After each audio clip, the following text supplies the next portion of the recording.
சற்று முன் திமுகவிலிருந்து விலகினார் அமைச்சர் துரைமுருகன். இலாகா மாற்றத்தால் விபரீத முடிவு, ஸ்டாலின் கொடூர நடவடிக்கை. அதாவது அமைச்சர் ரகுபதி வகித்து வந்த சட்டத்துறை அமைச்சர் துரைமுருகன் வசம் ஒப்படைக்கப்பட்டுள்ளது. அந்த வகையில் அரசு தரப்பில் வெளியிட்டுள்ள அறிவிப்பின்படி அமைச்சர் துரைமுருகனிடம் இருந்த கனிம மற்றும் சுரங்கத்துறை அமைச்சர் ரகுபதி வசம் மாற்றம். அமைச்சர் ரகுபதியிடம் இருந்த சட்டத்துறை துரைமுருகன் வசம் ஒப்படைக்கப்பட்டுள்ளது. தேர்தல் நெருங்கி வரும் நிலையில் நிதி உள்ளிட்ட பல்வேறு அம்சங்களில் மிகவும் வலுவான இலாக்காவான கனிமத்துறை துரைமுருகனிடமிருந்து படிக்கப்பட்டது கவனம் ஈர்த்து வருகிறது. ஆளுநர் மாளிகை வெளியிட்டுள்ள அறிவிப்பின்படி துரைமுருகன் நீர்வளத்துறையுடன் சட்டத்துறையும் கூடுதலாக கையாள உள்ளார். அதே நேரம் ரகுபதி இயற்கை வளம் உள்ளிட்ட இயற்கை வளம் துறையை கவனிக்க உள்ளார். அதேபோல் அண்மையில் அமைச்சர் செந்தில் பாலாஜி மற்றும் பொன்முடி ஆகியோர் அமைச்சர் பதவியை ராஜினாமா செய்ததை தொடர்ந்து தமிழ்நாடு அமைச்சரவை மாற்றியமைக்கப்பட்டது. அப்போது மனோ தங்கராஜ் மீண்டும் அமைச்சரவையில் இணைக்கப்பட்டு பால்வளம் அவர் வசம் ஒப்படைக்கப்பட்டது.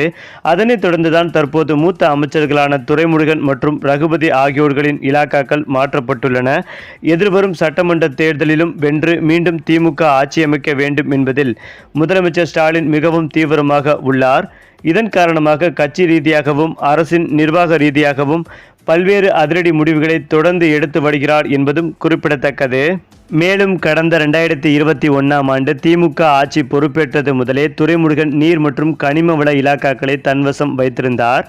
இந்த 4 ஆண்டுகளில் பாலாடில் அதிகளவில் மணல் கொள்ளை நடப்பதாகவும் தமிழ்நாட்டின் கனிம வளங்கள் சூறையாடப்படுவதாகவும் தொடர்ந்து குற்றச்சாட்டுகள் எழுந்த வண்ணம் இருந்தன.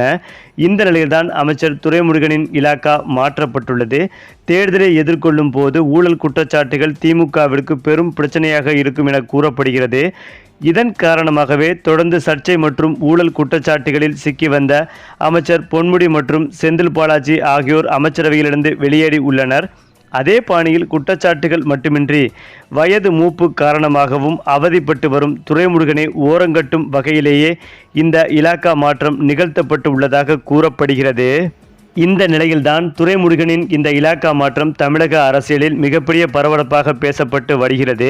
ஒருவேளை அவருக்கு உடல்நிலை சரியில்லாத காரணத்தினால் இந்த இலாக்கா மாற்றம் நிகழ்ந்ததா என்பது குறித்த சந்தேகமும் எழுந்து வருகிறது. ஏனென்றால் அடிக்கடி மருத்துவ பரிசோதனையும் செய்து வரும் துரைமுருகன் அவர்கள் அவரே தாமாக முன்வந்து தன்னுடைய இலாக்காவை மாற்ற சொன்னாரா அல்லது ஸ்டாலினா மாற்றினாரா என்ற சந்தேகமும் எழுந்து வருகிறது.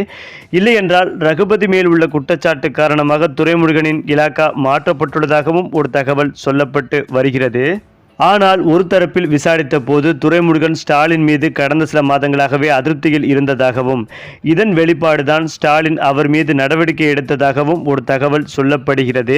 அந்த கோபத்தில் துரைமுருகன் திமுகவிலிருந்து விலகக்கூட முடிவெடுத்திருப்பதாகவும் தற்போது தகவல்கள் வெளிவந்து ஒட்டுமொத்த திமுகவிற்கும் அதிர்ச்சி கொடுத்து வருகிறது. ஆனால் இது குறித்த அதிகாரப்பூர்வ தகவல்கள் எதுவும் வெளிவரவில்லை என்பதும் குறிப்பிடத்தக்கது.